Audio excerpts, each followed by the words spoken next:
जुलाई 2022 के current affairs को पढ़ने वाले हैं। तो सबसे पहले चलते हैं, कौन सा राज्य सभी VLTD वाहनों को ERSS जोड़ने वाले देश का पहला राज्य बन गया है? तो कौन सा? हिमाचल प्रदेश। हिमाचल प्रदेश राज्य ने क्या किया है? पहला राज्य बन गया है। हाल ही में हिमाचल प्रदेश ने vehicle location tracking device VLTD को इमरजेंसी रिस्पांस सपोर्ट सिस्टम से जोड़ने वाला भारत का पहला राज्य बन गया है। इसे मैकेनिज्म के जरिए इन वाहनों को भारत में कहीं भी ट्रैक किया जा सकता है। समझ गए VLTD क्या होता है? VLTD होता है व्हीकल लोकेशन ट्रैकिंग डिवाइस। ठीक है, आगे चलते हैं। हाल ही में किसने सिविल सेवा प्रशिक्षण संस्थानों के लिए राष्ट्रीय मानक पेश किए? किस सरकार? वैसे तो केंद्र सरकार ने हाल ही में उनकी गुणवत्ता और क्षमता बढ़ाने के लिए उद्देश्य से सिविल प्रशिक्षण संस्थानों के राष्ट्रीय मानक पेश किए हैं। इसके साथ भारतीय सिविल सेवा प्रशिक्षण संस्थानों के लिए राष्ट्रीय स्तर के मानक बनाने के लिए एक अनूठा मॉडल लॉन्च किया करने वाला भारत विश्व का पहला देश बन गया है। कौन बन गया है? केंद्र सरकार, नहीं, भारत विश्व का पहला देश बन गया।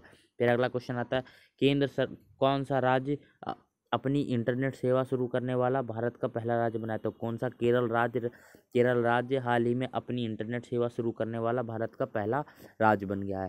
जिससे क्या है? Kerala fibre optical network limited राज्य की एक पहल है। क्या नाम है? केरल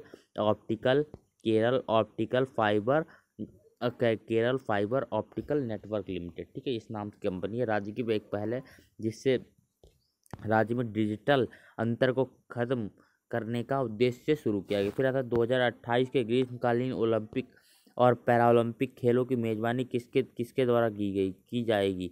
तो किसके द्वारा? लॉस एंजलिस, अमेरिका के लॉस एंजलिस में 2028 के ग्रीष्मकालीन ओलंपिक और पैरालंपिक की मेजबानी की जाएगी। 2028 लॉस एंजलिस ओलंपिक का उद्घाटन 14 जुलाई 2028 को होगा और 30 जुलाई तक ये चलेगा। फिर अगला आता है, किस अकादमी ने अपने समग्र प्रदर्शन के लिए सरकार पटेल पुरस्कार जीता है? तो क्या होगा? राष्ट्रीय कृषि अनुसंधान प्रबंधन अकादमी। ठीक है, राष्ट्रीय कृषि अनुसंधान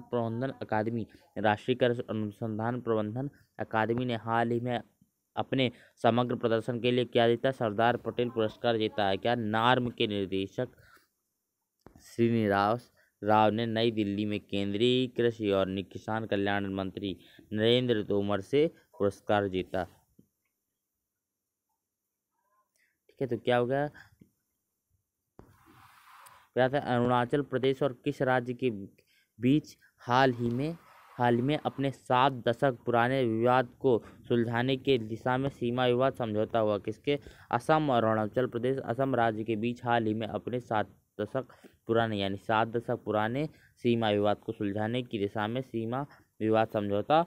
दोनों राज्यों के बीच 8,804 किलोमीटर लंबी साझा सीमा है। हालांकि शुरू में कोई संघर्ष नहीं था। असम किससे निकला? अरुणाचल प्रदेश से, इसलिए दिक्कत हो गई थी। फिर आता ताशकंद में एशियाई युवा एवं जूनियर भारोत्तोलन चैंपियनशिप में भारोत्तोलक हर्षद गरुड़ ने कौन सा मेडल जीता है? Gold medal. हर्षद गरुड़ ने क्या सा? Gold medal. ताशकंद में एशियाई युवा एवं जूनियर भारोत्तोलन चैंपियन में भारोत्तोलक हर्षद गरुड़ ने 45 किग्रा वर्ग का गोल्ड मेडल जीता है। भारत का हर्षद गरुड़ ने 18 जुलाई 2022 को कुल 157 किग्रा यानी 69 किग्रा एवं 88 किग्रा वजन उठाकर स्वर्ण पदक अपने नाम कर लिया। ठीक है, गोल्ड मेडल कहाँ जीता है? ताशकंद में एशियाई युवा जूनियर भारोत्तोलन चैंपियनशिप में। फिर अगर किस बैंक को योर मनी द्वारा विश्व की सर्वश्रेष्ठ SMI बैंक के रूप में मान्यता दी गई? तो किसको? DBS bank, development bank of Singapore limited को हाल ही में यूरोमनी द्वारा दूसरी बार विश्व की सर्वश्रेष्ठ SMI बैंक के रूप में मान्यता दी गई। बैंक ने विकास और उन्नति के बढ़ाने के लिए लघु से मध्यम उद्यम SMI के सहयोग से एक वैश्विक उद्योग नेता के रूप में अपनी स्थिति स्थापित की है। तो आज की करंट अफेयर क्लास कंप्लीट होती है। ठीक है, ये क्वेश्चन बहुत ही ज़्यादा इंपॉर्टेंट है हर परीक्षा के लिए। तो प्लीज़ वीडियो को लाइक, शेयर और चैनल को सब्सक्राइब करें। धन्यवाद आज वीडियो देखने के लिए।